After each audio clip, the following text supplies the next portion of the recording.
What's up, everybody? This is Rudy Sama of Sideways A here with an Inland Empire legend, White Boy Swag. What's up, man? How you doing today? Man, I'm doing blessed, man. Just, doing my thing.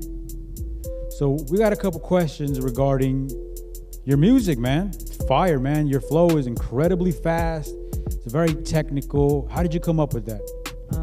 Well, back in the days, my friend Frank used to live with us, and he started making beats, and we would do music at my house. Well, he wrote my first rap song, and then after that, I straight up told him, like, look, I'm gonna start writing my own raps. Like, just after that one song he wrote me, I was like, I want to do it by myself. So one day, he made a beat, and I deleted my verse, and I was like, I wonder if I could rap fast. And it was just a gift that came to me, and ever since that day, I would do it like here and there, and then my friends encouraged me to, like, nah, keep on rapping fast. If they don't like it, keep on doing it. So it's just what I like to do, man. I like to do the Tech 9 type, speed rap. Yeah, it's pretty dope, man. You're known for that incredibly fast flow. It's hard to do. Not a lot of people could do that.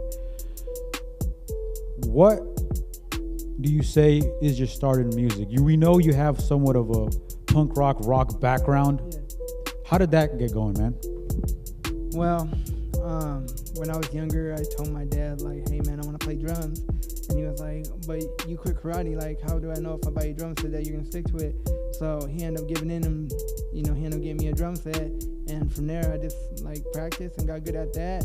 And then years being in bands, hey, my older brother was like, hey, you either be in our band or you go focus on rap. And I was like, man, I've been in bands, done it for years.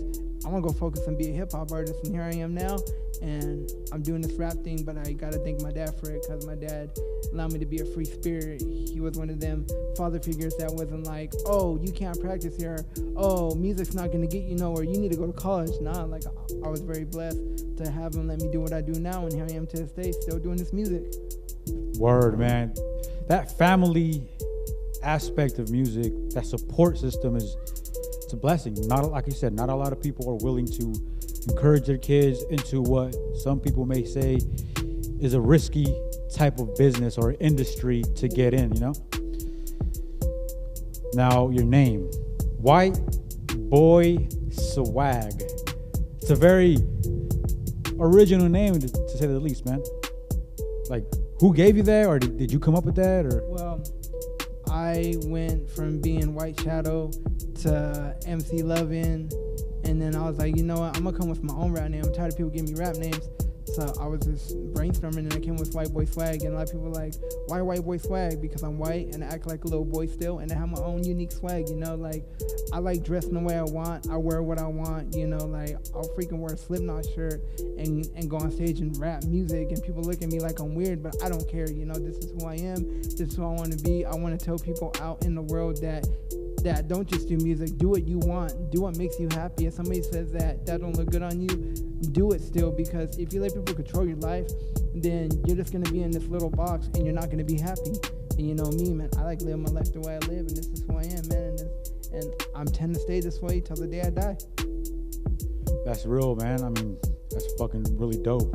I have no words for that, really. You're known for your tats, bro.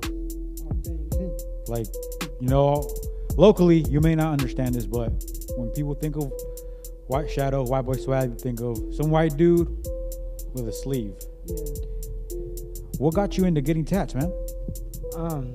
Seeing RIP to my dad, by the way, 5 years being passed away, but when he was alive, I seen him getting a bunch of tattoos, and he's crazy, so I was like, heck yeah, and I begged my dad, Dad, just let me get one tattoo. So this one right here was my very, very, very first tattoo, and after that, and I totally believe in this saying, once the ink hits your blood, you want more, and I do believe in that.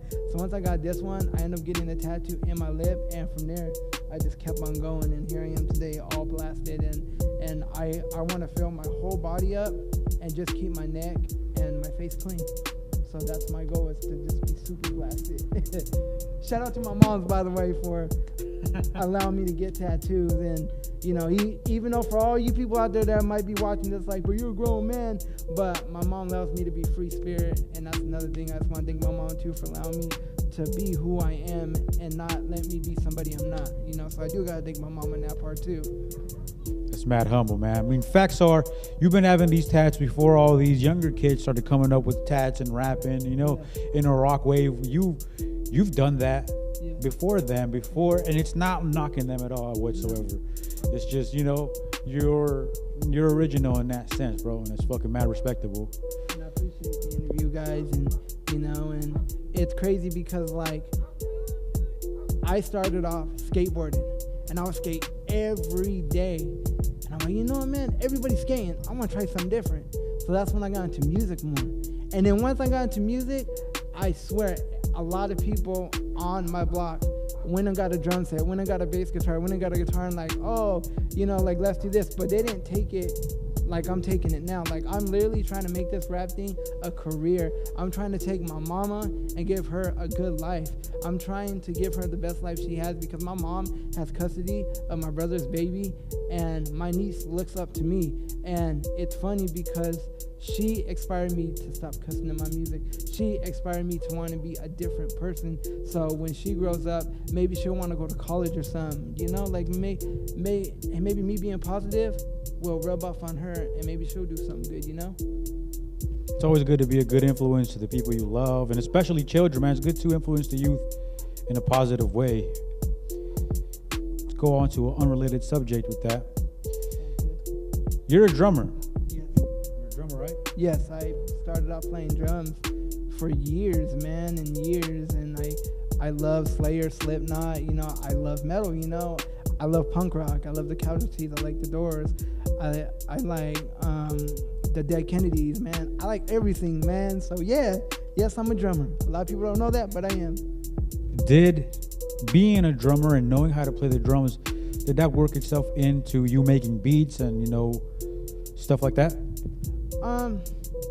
Kind of, but not really, because like seeing my friend Frank make beats kind of want me to try doing it. It got me like instant, like, oh, that's cool, like I want to do that. So once in a great blue moon, I would do a dope melody, and he'd be like, oh, well, let's record that melody. But then when I tried to make beats by myself, I couldn't. Like, I'm sitting there and I'm like, ugh. So I got frustrated and I stopped for like years, and then I was like, you know what, I'm gonna try it again. So I ended up picking it up and just like trying it again, and from there it's history.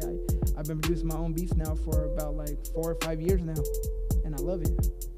Yeah, man, music is beautiful, especially when you make it yourself originally, you know? Something that takes a lot of time and effort to put into. Speaking of beats, let's talk about who's on your shirt, man. Who is that? This is Toker, R.I.P. to a legend. For a lot of people, when I ask them, they're like, who's that? Well, I did my homework, and Eazy-E from NWA Ruthless Records, Eazy-E signed him and his crew called Brownside, and they were MWA, which was Mexicans with Attitude. This guy was the Mexican of NWA. So I end up like, and this is a funny story, but I was at a Starbucks drive-thru and I had no service on this phone. You couldn't call, but I wanted to use my Wi-Fi. Well, I went on to use my Wi-Fi in the drive-thru of the Starbucks, went live with him, and I was like, I love your music. And then my phone died because it wouldn't hold charge. And ever since that day after that, I would watch his lives, and one day, like, he was like, hey, shoot me your number, bro, privately, and I'm gonna call you the next day. And when he didn't call me, like, I was like, all right, maybe he's busy with the label, maybe he's busy with his family, you know, maybe he has everything going on, I'll give him a couple of days.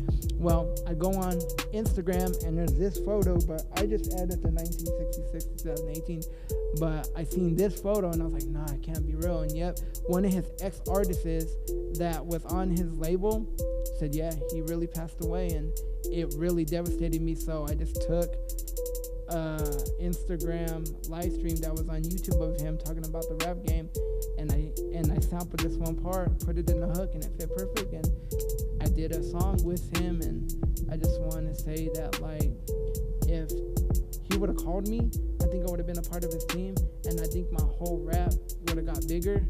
But maybe it was meant for me to be on another team, you know. But I was very grateful to have met this guy and have him support me and see something in me that a lot of artists have never seen in me. So I do gotta give my big ups to this guy. Yeah, man, facts. Toker was a very special part of the hip hop industry. He was a Chicano, but he didn't make Chicano rap. Early 90s, just coming out with some heat. He even, hooked up with Danger from the Inland Empire. That's where we're from. And, it's history from there. So RIP to a legend indeed, man.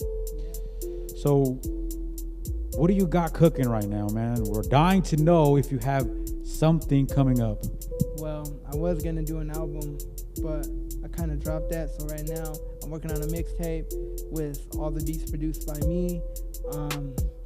A cover done by me, and I just been like wanting to do it by myself because just a lot of people that I worked with, they stabbed me in the back. So I was like, you know what?